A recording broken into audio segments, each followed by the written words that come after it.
Menurut BMKG ada potensi gempa megatrust. Potensi gempa megatrust. Dan adanya potensi gempa besar dari megatrust Selat Sunda. Kemarin ada agak ramai mengenai potensi megatrust.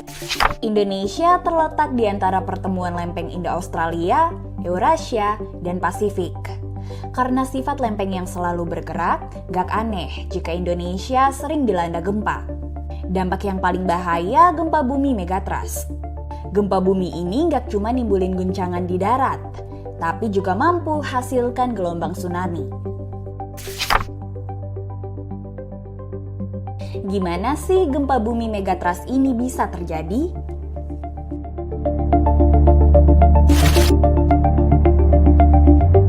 Bagian luar bumi tersusun dari lempeng-lempeng tektonik yang bergerak. Ini dijelaskan sama Mackenzie dan Robert Parker, dua ahli geofisika asal Inggris. Pada 1968, mereka menyampaikan gagasan yang kini disebut teori lempeng tektonik. Seenggaknya ada 7 lempeng utama yang tersebar di dunia.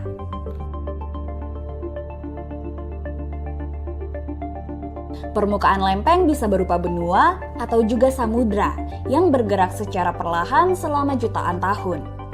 Gerakan lempeng-lempeng ini bisa saling gesek, menjauh, dan bertumbukan. Nah, tumbukan lempeng samudra dengan benua menyebabkan terjadinya subduksi, atau keadaan ketika lempeng samudra menyelinap di bawah lempeng benua karena adanya perbedaan massa jenis lempeng. Garis pertemuan dua lempeng tektonik ini disebut sebagai zona subduksi dan menyimpan energi yang sangat besar. Ketika energi tersebut dilepaskan, dapat memicu terjadinya gempa bumi dahsyat. Inilah yang disebut megatrust dan berpotensi tinggi menciptakan tsunami. Nah, di batas-batas tumbukan itu adalah daerah megatrust, dan itu yang kemudian bisa menyebabkan gempa bumi yang tinggi karena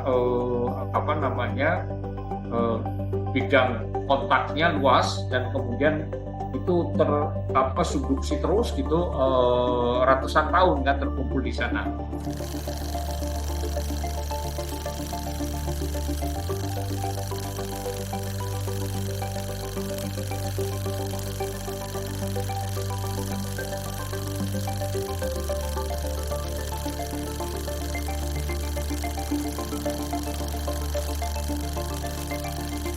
Data bilang bahwa zona subduksi di Indonesia terbagi atas 13 segmen dan tersebar dari Aceh sampai Papua. Dan itu daerah subduksi semuanya, dan itu potensi gempa bumi megatrust istilahnya begitu, dan itu besar, bisa sampai skala 8 ke atas lah, 8,5 atau bahkan mungkin 9 ya, kayak yang di Aceh, lebih dari 9 ya. Ya, Aceh. Gempa dan tsunami di sana pada 2004 silam adalah contoh megatrust di Indonesia. Data bilang kalau kekuatan gempa saat itu capai 9,15 momen magnitudo. Ada juga yang sebut gempa Aceh kekuatannya sentuh 9,2 momen magnitudo. Semua zona subduksi kata ahli punya potensi gempa megatrust. Di Indonesia ada lebih dari 20 megatrust yang terekam, dari 1699 sampai 2010. Satu riset bilang kalau ada seismic gap di zona subduksi selatan Jawa. Ia adalah wilayah yang aktif secara tektonik, tapi nggak terjadi gempa dalam waktu yang lama. Wilayah-wilayah ini menyimpan potensi gempa dengan kekuatan lebih besar.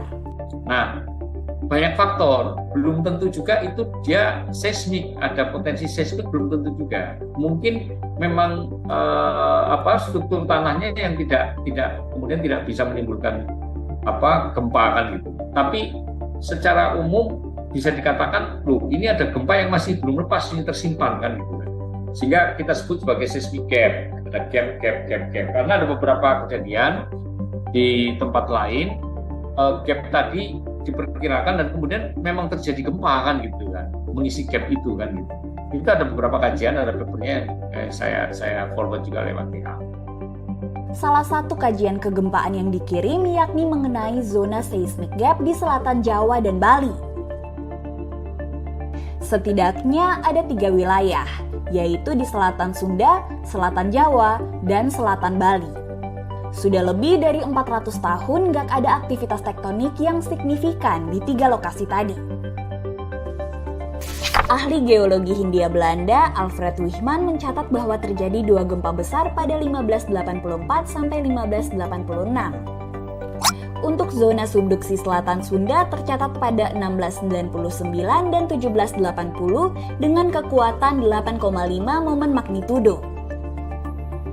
Kalau di selatan Jawa, ya di Selat Sunda itu di bawah Jawa Tengah Cilacap, kemudian di sekitar Bali itu paling nggak 3 itulah kira-kira ya dalam tanda petik ya yang ada gap yang tidak terlalu padat gempa dibandingkan yang lain.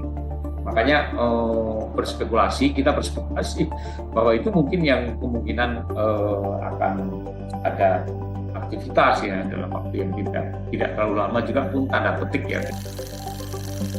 Potensi bencana megatrust telah disampaikan para ilmuwan. Lalu sejauh mana kesiapan mitigasinya? Kita tahu bahwa negara kita Indonesia adalah termasuk negara yang paling rawan bencana.